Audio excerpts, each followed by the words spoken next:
San Marcos, capítulo 12, versículos 38 al 44. Y el tema que vamos a compartir en esta mañana es evidenciando una falsa religiosidad.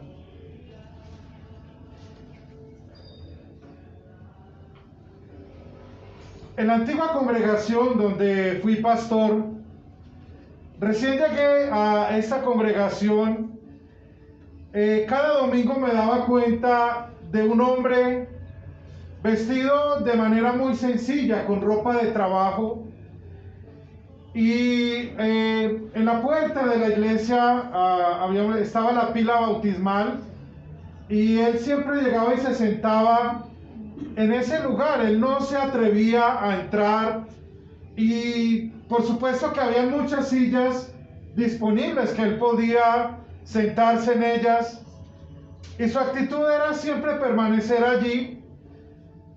Y yo comenzaba a ver su actitud. Era una actitud muy reverente. Se notaba en las expresiones de su rostro que efectivamente se alegraba en oír la palabra de Dios y en poder entonar himnos y cánticos para Dios. Pero él no participaba de la Santa Cena, ya que no entraba. Y particularmente en el momento de la ofrenda, me causaba curiosidad que las personas que servían como mujeres ya conocían a este hombre, y ellos salían con el cofre de la ofrenda para que él la entregara. Y al principio esto pues parecía como algo habitual dentro de una congregación. Pero un día tuve la oportunidad de hablar con él y saber cuál era la razón por la que él no entraba. Y él decía: me siento mal entrar con mi ropa de trabajo porque acabo de llegar de la plaza donde trabajo, y me siento incómodo de ver que otros me miren con desprecio. Además, no siento como que esté lo suficientemente decoroso como para pasar al frente y recibir la Santa Comunión. Y hablando con él, le hablé precisamente lo que la Biblia dice en cuanto a no confiar en la apariencia. Y él comenzó a cambiar su actitud y comenzó a participar más activamente, y por supuesto a pasar y participar de la mesa del Señor. Cuento esto porque el tema del día de hoy del Evangelio de Marcos tiene mucha referencia en cuanto a la manera en que en las congregaciones y especialmente en el liderazgo religioso vemos actitudes que son equivocadas, ¿cierto? Y el legalismo y la falsa religiosidad siempre van a estar al acecho de la fe de los verdaderos creyentes. El Evangelio siempre entonces nos alerta a no caer en la falsa religiosidad, sino a seguir las pisadas de Cristo. Cristo dijo: aprendan de mí que soy manso y humilde de corazón, y van a encontrar reposo para sus almas, porque mi yugo es fácil y ligera mi carga. Permítame en esta mañana, a través de 3 verbos, presentar una enseñanza de lo que esta porción del Evangelio del día de hoy nos está hablando. Y lo primero es que demos una mirada, es decir, el mirar. Miremos a la actitud de los escribas.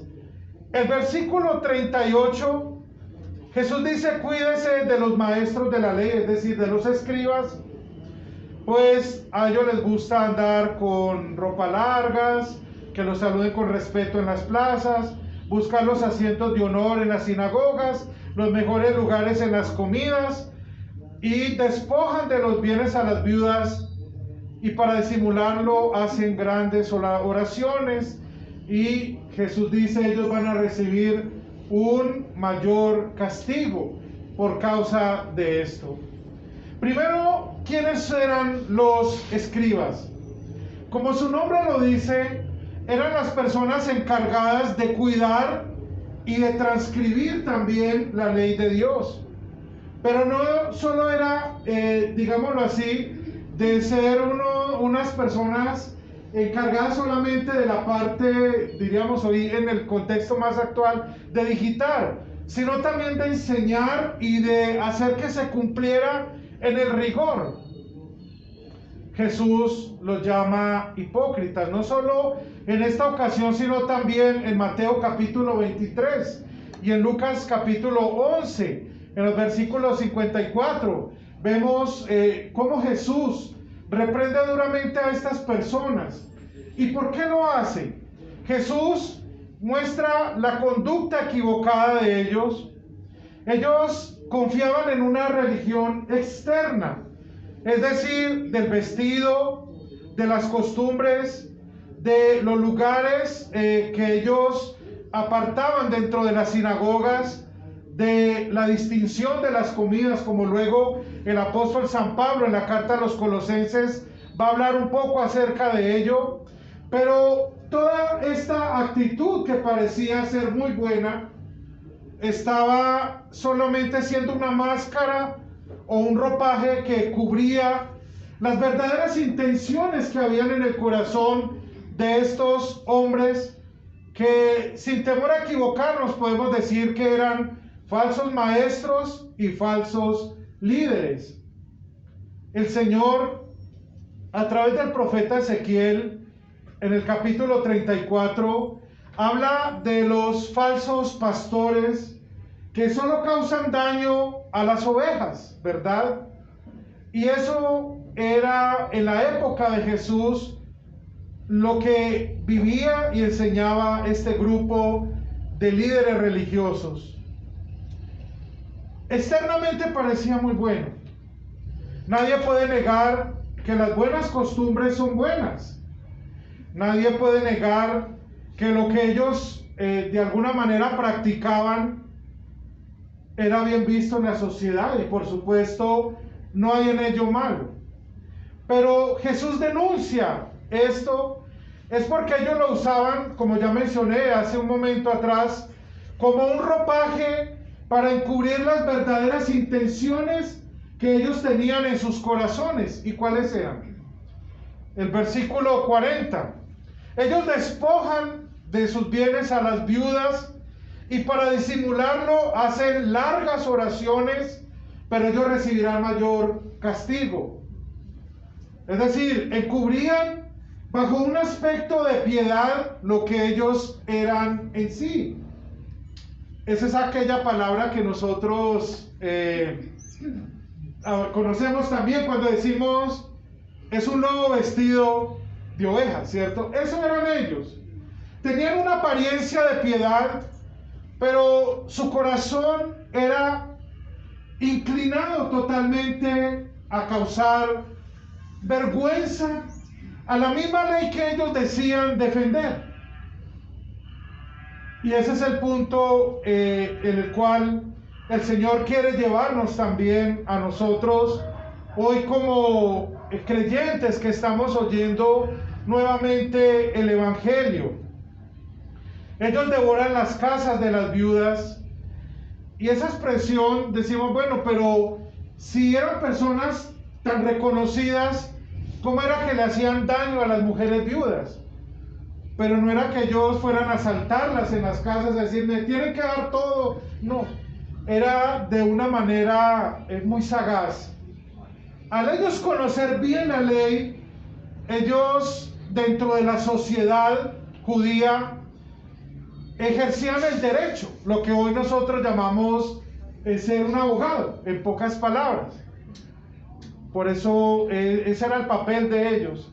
Entonces ellos exigían a las viudas para defenderlas y de alguna forma para ganar herencias, o cuando habían otras cosas de por medio, les exigían grandes sumas de dinero, de manera de que ellas accedieran a eso con tal de sentirse protegidas. Y recordemos que en la época del Nuevo Testamento, una mujer viuda era casi ser una paria de la sociedad.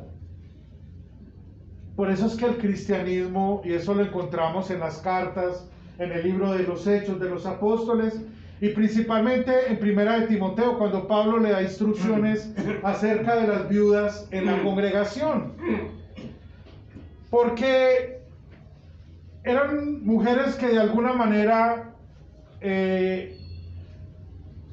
eran vulnerables a que fueran explotadas dentro del sistema, diríamos, judicial, pero también social de aquella época. Y aquellos hombres se aprovechaban de ellas. Y esto nos lleva a pensar en el texto que leía el hermano Elías hace unos minutos atrás, cómo el hombre de Dios, el profeta Elías, toma una actitud como hombre de Dios con una viuda que no tenía más que un puñado de harina y un poco de aceite para hacer un pan y darlo a su hijo y para comer ella un poco y echarse a morir. Y como Dios, en su infinita misericordia y fidelidad, cumple su promesa de amor y de gracia con esta mujer y la sostiene durante todo el tiempo de esa gran hambruna que pasó el pueblo de Israel. Pero no era el caso de estos hombres. Ellos se aprovechaban de la necesidad de estas personas. Parece también que, y por lo que vamos a ver más adelante, en los versículos 41 al 44, también se aprovechaban del dinero que las personas daban en las ofrendas. Y es por esto que Jesús los denuncia. Les dice, todo lo disimulan con una apariencia de piedad que no lo tienen. El apóstol San Pablo, cuando escribe a Timoteo, le dice que precisamente esa va a ser una de las actitudes de los falsos maestros que vendrán. Y cuando estoy diciendo vendrán, no es que los vayamos a esperar un día, sino que ya están entre nosotros también. Lo vemos, lo escuchamos. Tantas cosas de personas que bajo una apariencia de piedad dañan la fe de otros. Y entonces Jesús dice, ellos van a recibir un mayor castigo, porque siendo maestros de la ley, la contradicen con su actitud equivocada. Los colombianos tenemos un dicho coloquial, que es el que reza y peca en patas. Y parecía que eso le queda muy bien a ellos, a esta clase de dirigentes judíos que Jesús denunciaba. Cerraban los ojos para no sentirse tan culpables del pecado que tenían y trataban de disimularlo de una manera falsa, ¿verdad? Santiago capítulo 2, versículos 2 y 3 nos recuerda que lo que ellos buscaban, los lugares de privilegio, no existían. Simplemente la persona que representa a Dios debe vivir una vida de humildad, de servicio y de entrega a Dios. Y vamos a pasar al segundo verbo. Vamos a enfocar lo que enseña Jesús. Jesús advierte contra el anhelo pecaminoso de querer ser prominente en la iglesia, cuando él, unos capítulos atrás, había enseñado: el que quiera ser el mayor debe ser el siervo de todos. Entonces en la iglesia el mayor es el que es un siervo de todos, como lo fue Cristo, nuestro Señor. Y es lo primero que nosotros podemos enfocar en lo que Jesús quiere enseñarnos. Pero también Jesús censura el fingimiento en que habían caído ellos y muchas personas. Cuando,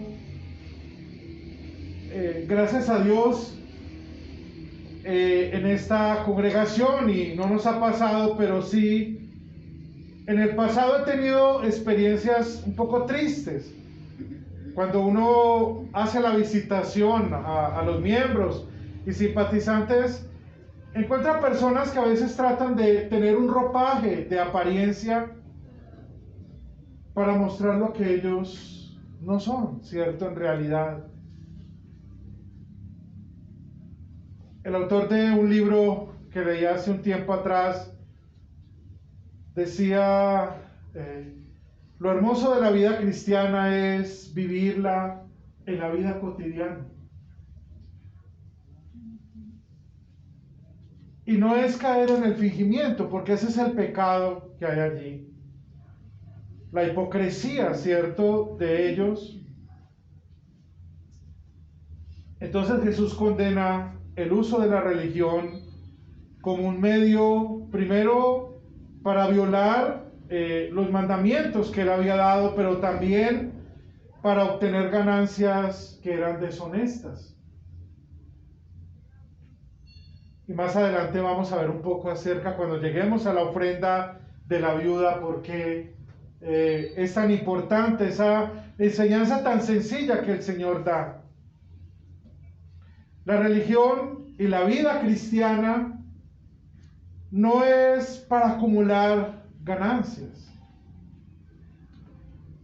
Buena es la piedad, acompañada del contentamiento, lo que Pablo dice en 1 de Timoteo capítulo 6.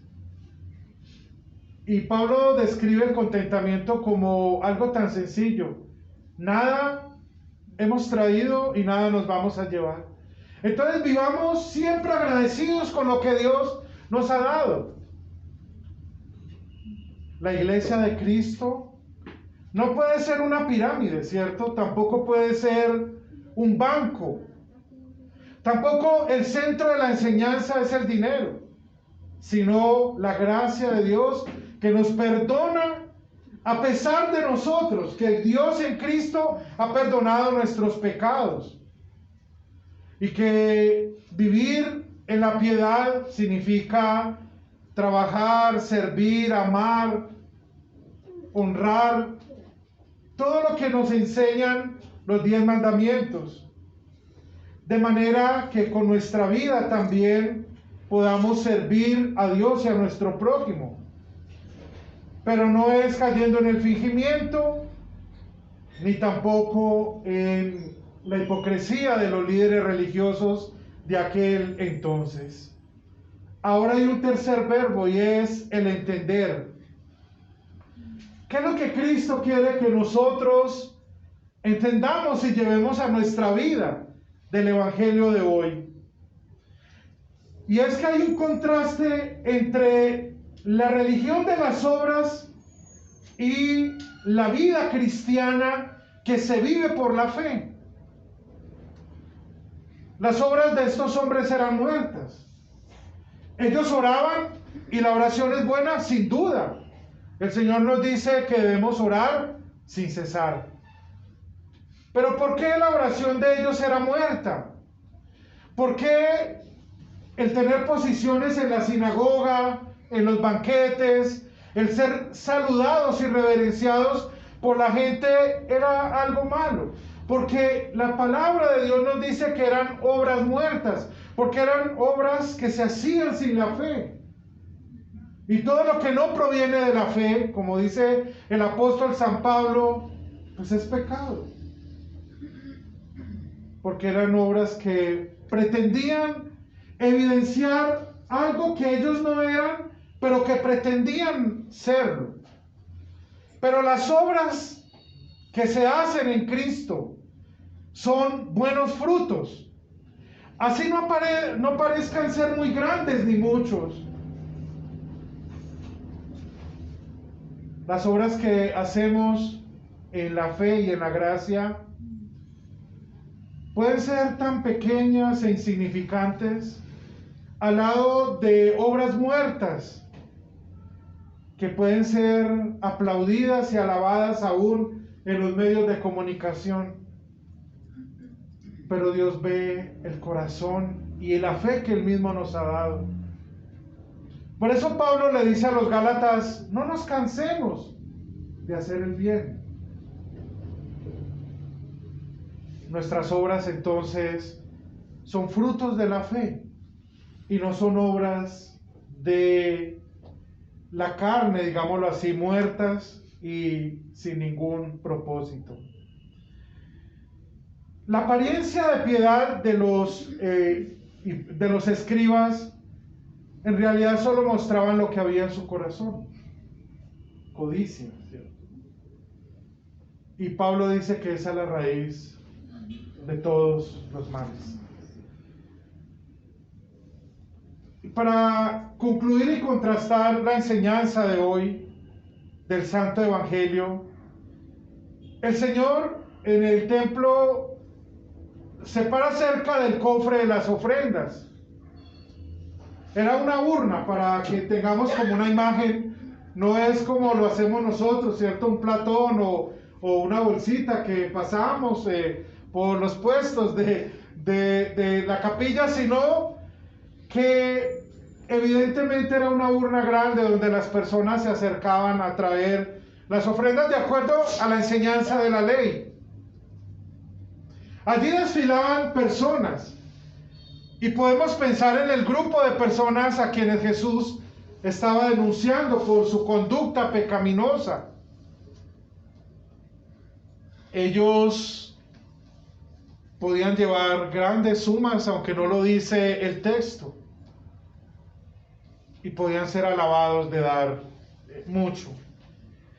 Pero allí se acerca una viuda pobre que echó 2 moneditas de cobre, dice en esta versión, en la Dios habla hoy. Es decir, dice de muy poco valor. Es muy difícil hoy calcular, hacer un cambio real a decir, bueno, eso son 100 pesos o son 200, no. Pero lo que sí sabemos es que era algo que prácticamente era irrisorio ante los ojos de las personas. Pero Jesús, dirigiéndose a sus discípulos, les dice: les aseguro que esta viuda pobre ha echado más que los otros, pues todos dan de lo que les sobra, pero esta de su pobreza ha dado todo lo que tenía para vivir, al igual que la viuda del Antiguo Testamento que el hermano leía en el primer libro de los Reyes. Y ese es el contraste que hay. Esta mujer, aunque tenía pocas posibilidades en su vida, y quizás había sido víctima también de estas personas fraudulentas, sin embargo ella, movida por el amor, y como dije hace unos minutos atrás, por las obras hechas en la fe viva, dio todo lo que tenía. Y ese es un verdadero acto de entrega y servicio. Esas son las obras de la fe. Nosotros, nuestro servicio, nuestra vida, lo que hacemos para el Señor, lo hacemos en la fe y movidos por la fe.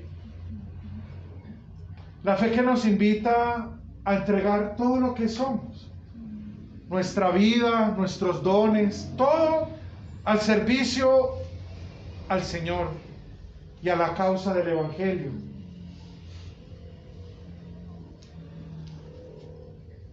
Y también hay una enseñanza que nos da esta mujer, que Pablo nos la recuerda en 2 Corintios 8 y 9. Cuando Pablo habla acerca de la ofrenda de la iglesia de Macedonia y la manera, nosotros diríamos cómo ofrendar. En el capítulo 9, versículos 6 y 7, cuando dice: no demos por tristeza, no demos por obligación, porque Dios ama al dador alegre. Yo recuerdo que mi suegro siempre hablaba de una conferencia donde habían ido, que para poderles prácticamente obligar a que dieran todo, hicieron que la persona sacara todo lo que tenían de los bolsillos y lo pusieran en el pasillo del auditorio donde estaban. Y él decía, toda la gente dio, y lo que hizo el predicador simplemente fue mandar a que recogieran y la gente se quedó sin siquiera para el bus. Sí. Estrategias como esas muestran de que son obras hechas sin la fe, que muestran solo la codicia. En el amor somos llamados a dar más, es decir, a dar nuestra vida al servicio de Dios. Un himno que conocemos todos dice: que mi vida entera esté consagrada a ti, Señor. Y que el Señor permita que nuestras vidas estén siempre de continuo consagradas al Señor, que movidos en la fe, que la fe es viva, como decía el doctor Martín Lutero, y que siempre nos lleva a hacer el bien. Sea la fe también la que nos impulse, como impulsó a esa mujer que no tenía muchos recursos ni nada, pero para dar con amor. Que nosotros también, siempre que nos convoquen a servir en la congregación, siempre que nos convoquen a dar de lo que nosotros tenemos, lo hagamos no obligados por la apariencia, sino que lo hagamos en la fe que siempre va a producir buenos frutos y buenas obras para la gloria de Dios. Amén. Amén. Que la paz de Dios, que sobrepasa todo entendimiento, guarde vuestros corazones y mentes en Cristo Jesús. Amén.